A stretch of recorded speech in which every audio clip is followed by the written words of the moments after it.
सोने के बाट। एक बड़े बुजुर्ग थे। बुजुर्ग अल्लाह के नेक बंदों को कहते हैं।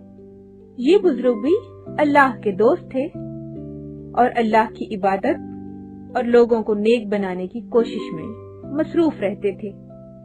इन बुजुर्ग के एक शागिर्द थे। उनकी शहर में गल्ले की दुकान थी।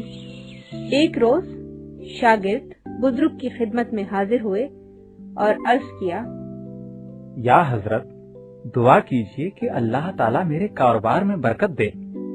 अल्लाह तुम्हारे कारोबार में बरकत दे और तुम्हारा कारोबार खूब फले फूले, लेकिन देखो सामान पूरा तोला करो। इससे पहले शागिर्द कम तोलते थे। बुजुर्ग की नसीहत ने उनके दिल पर ऐसा असर किया कि उन्होंने कम तोलना छोड़ दिया और पूरा तोलने लगे।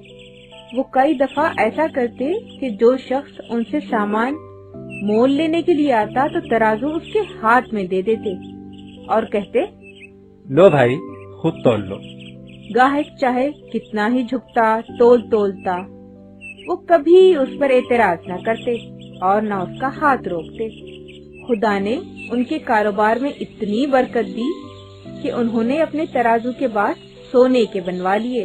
होते होते ये बात सारे शहर में मशहूर हो गई कि फलां दुकानदार के पास सोने के बाट हैं। लोग आकर इन बाटों को देखते और हैरान होते। वो एक रोज अपने सोने के बाट लेकर अपने उस्ताद बुजुर्ग की खिदमत में हाजिर हुए और कहने लगे, या हजरत, आपकी दुआ और नसीहत की बदौलत मेरे कारोबार में इस कदर तरक्की हुई है कि अब मैंने गल्ला तोलने के लिए बाट सोने के बनवा लिए हैं। इन बाटों को ले जाकर दरिया में फेंक दो। फरमाबरदार शागिर्द के दिल में ये ख्याल बिल्कुल नहीं आया कि ये सोने के बाट हैं और सोना बड़ी कीमती चीज है, उसे जाया नहीं करना चाहिए। वो हजरत का हुक्म सुनते ही सीधे दरिया पर पहुँचे और तमाम बाट दरिया में डालकर घर वापस आ गए। उसके 2-3 रोज बाद की बात है कि कुछ किसान आसपास के देहात से अपना गल्ला फरोख्त करने के लिए शहर ला रहे थे। उस जमाने में दरिया पर पुल नहीं था। जिन लोगों को दरिया पार करना होता वो ऐसी जगह से गुजरते जहाँ पानी कम होता। किसान दरिया में गुजरने लगे तो सोने के बाट उनके पैरों के नीचे आ गए। ये बाट तो हसन गल्ला फरोश के हैं। वो बहुत नेक आदमी है, हमेशा गल्ला झुकता हुआ तोलते हैं। ऐसे नेक आदमी का माल हड़प करना अच्छी बात नहीं, हमें इन्हें वापस करना चाहिए। चुनाचे उन्होंने बाट लाकर गल्ला फरोश शागिर्द के हवाले कर दिए।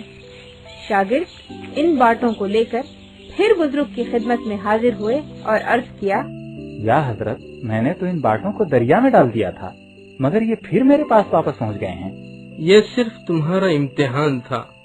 जब तुमने कम तोलना छोड़ दिया तो खुदा ने तुम्हारे माल में बरकत दी।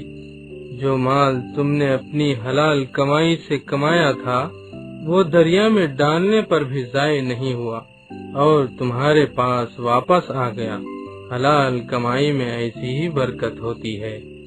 बच्चों, इस कहानी से ये सबक मिलता है कि जो माल सच्चाई और ईमानदारी से कमाया जाता है, अल्लाह ताला उस माल की हिफाजत फरमाता है, जबकि बेईमानी से कमाया हुआ माल जैसे आता है वैसे ज़ाय भी हो जाता है।